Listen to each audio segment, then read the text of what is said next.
Hey, what up, though, people? Welcome back to Wake Up Woodward. As you see, we got a special guest. It is Paul's a legend. Got to duck down a little bit, Paul. Say what up to the people, Pauls. Dogs, you got it. Yep, there you go, Paul. There you go. Say what up to the people. We are at the Detroit Sports Media Association annual charity golf scramble at Cherry Creek Golf Club in Shelby Township, Michigan. Thank you. And that's like the ad-libs for the ad read. Pause, but it's happening. Hey, we got the What Flint up, Firebird behind us, though. Hey. I don't think he's taking too kindly. Uh-oh. Oh, shout out to Flint. The Flint Firebird. I sense a Bob up, Barker, Happy Gilmore moment coming. Yeah. I want to see you guys out on the hill wrestling. Yes. I'll take pause all day. I'll take pause all day. Go. Especially after that sweep this weekend. Hey, let's rock. Let's rock. Pause. They needed that, man, because it's a gauntlet of a schedule ahead for the Detroit Tigers. It is. Can you imagine if they didn't win those games? I can't imagine. Ooh. I can't imagine. And he's got 2 All-Stars now. He can go support Riley down at Comerica Green, Park. Terry Scooboo. What That's up, though? right. That's right. Flannel's been calling that. He has. He's been calling that. He Riley has. Green needs to be an All-Star, and it happened. Yeah. Let's go. So what's your take on the Lion King?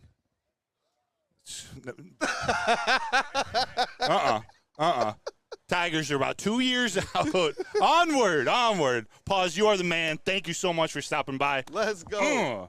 Let's go. Pause. Legendary. What? Legendary. Is, Let's rock. Be careful through the woods here, by the way. And I know that they're doing like a putting competition.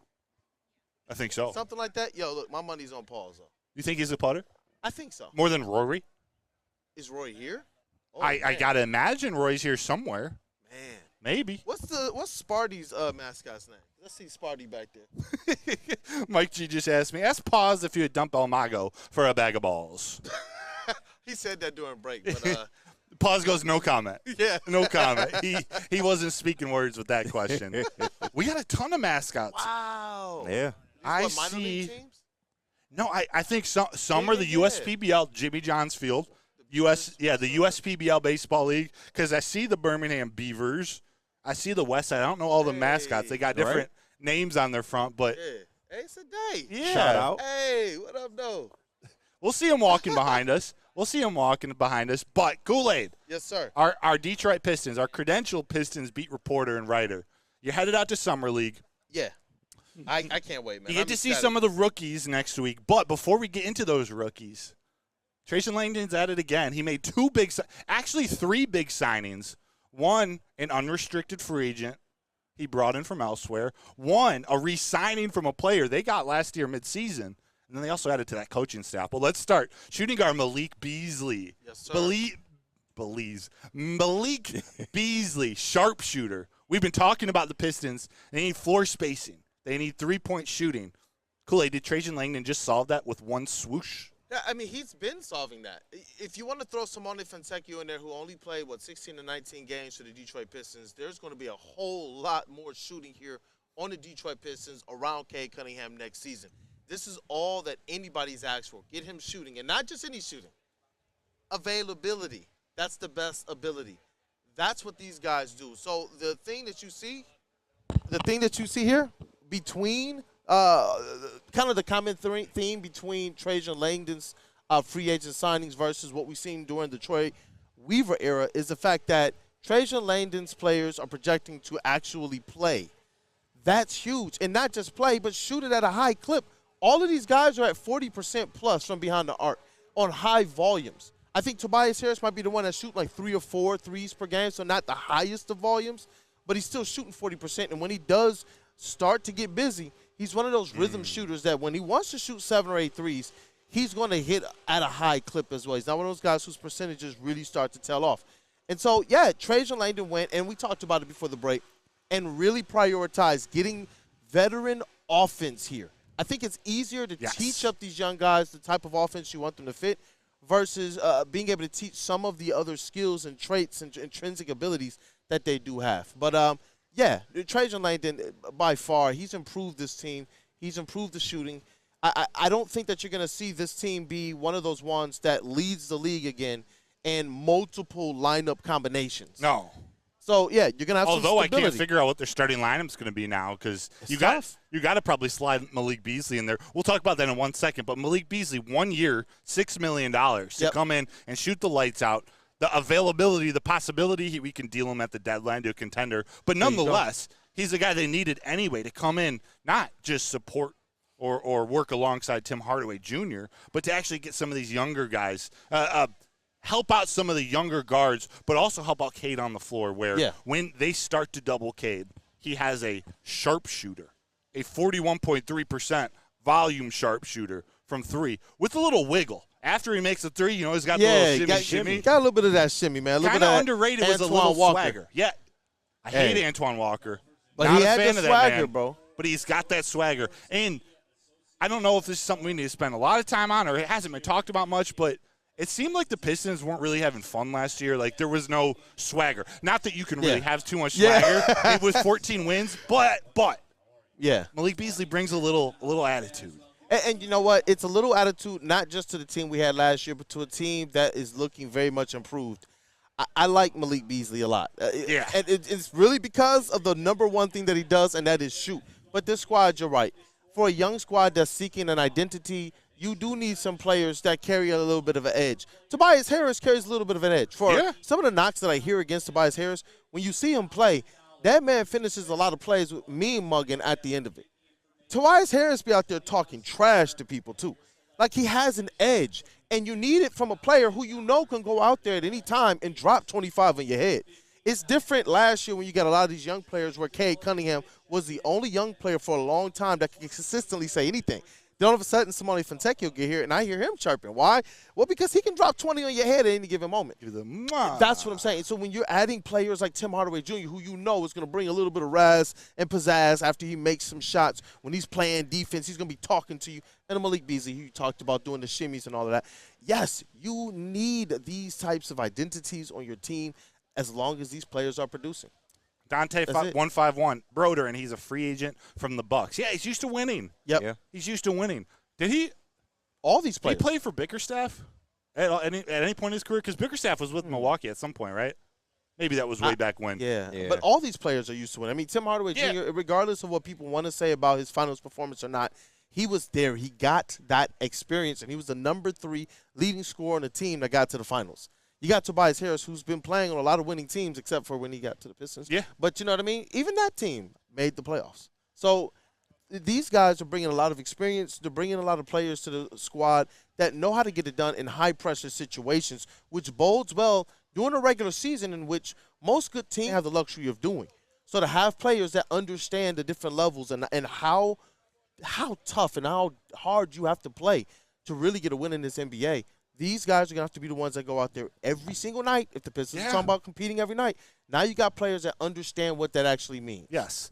And there's veterans that can go to these kids, go to these young men and say, hey, a little bit of effort during the regular season will get you 5-10 more wins. Because us veterans, us old men, we chill. We hang out during the regular season.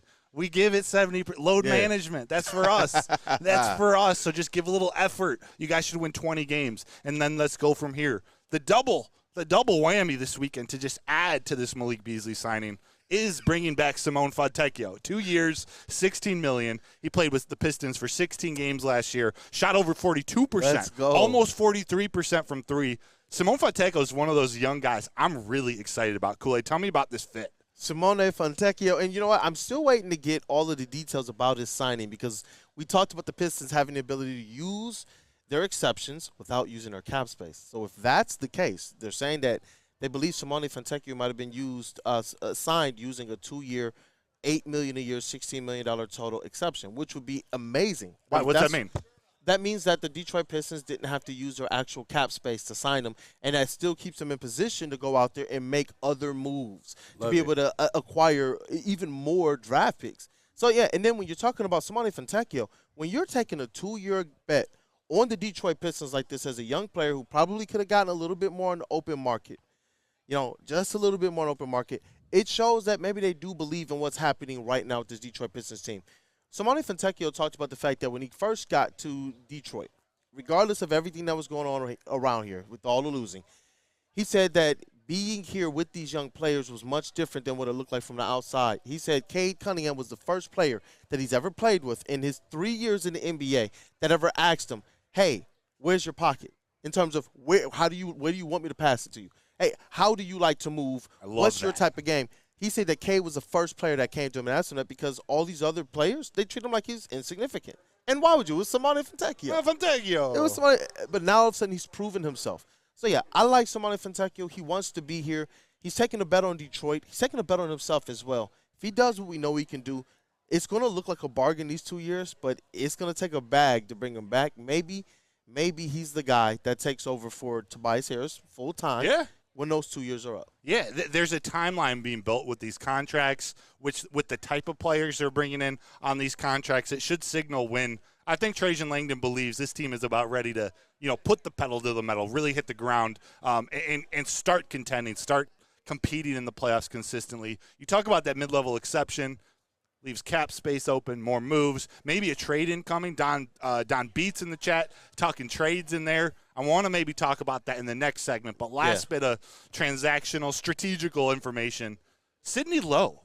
JB Bickerstaff. Familiar name. A familiar name adds a veteran coach, another veteran coach to his coaching staff. And before we talk about Sidney Lowe, we see this happening across the other Detroit sports teams, and I'm thinking Lions in particular, bringing in trusted veteran, trusted minds that not only can help with the current team, but that young kids also can relate to and look up to, believe in what they're saying in their mentorship.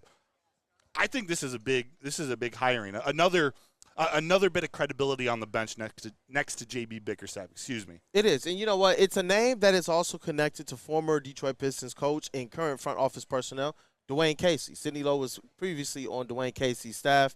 And it was always kind of great remarks. Whenever you hear people talk about Lowe, it was always good things coming from the players. The one thing that I do like is that the Detroit Pistons have the opportunity now to go and kind of take the best of all of the different basketball minds they've had in this front office and within the coaching staff and say, you know what, okay, this is the formula. And you should, bro, after 15 years of trial and error, you should understand what works by now. And one of the things that the players really talked about, and other players as well, they talk about that Dwayne Casey coaching tree and how kind of attention to detail oriented they were, not just to these people in their games, but to them as human beings. And all the players, they talked about that at the exit interviews where Dwayne Casey's, it was his last year there. Mm-hmm. And they talked about the type of impact he and his staff was making on them. To be able to have that back on this staff, back within this organization, not just from the front office where Dwayne Casey is, but right down on the development floor, this bodes well. It shows they're making an investment in trying to make sure these players can have the vets they need, the shooting that they need, the development personnel that they need, so you can get the best out of the young players you've already drafted, because that can't be a bust. It can't be. It can't be. And you get the best out of players like Cade Cunningham as well. Yeah, what good is going the youth movement? With any of our four sports teams, what good is going the youth movement if you don't have the right coaches, the right developers in place to get them to the next level? It's part of what John Beilein versus Juwan Howard. Exactly. It's part of what the Tigers are going to ride or die. And can they develop their young guys unlike past regimes or not? It's all to be determined. But I want to talk to you about some of these free agents still available in a game of snatch or scratch, since we're out here on a golf course.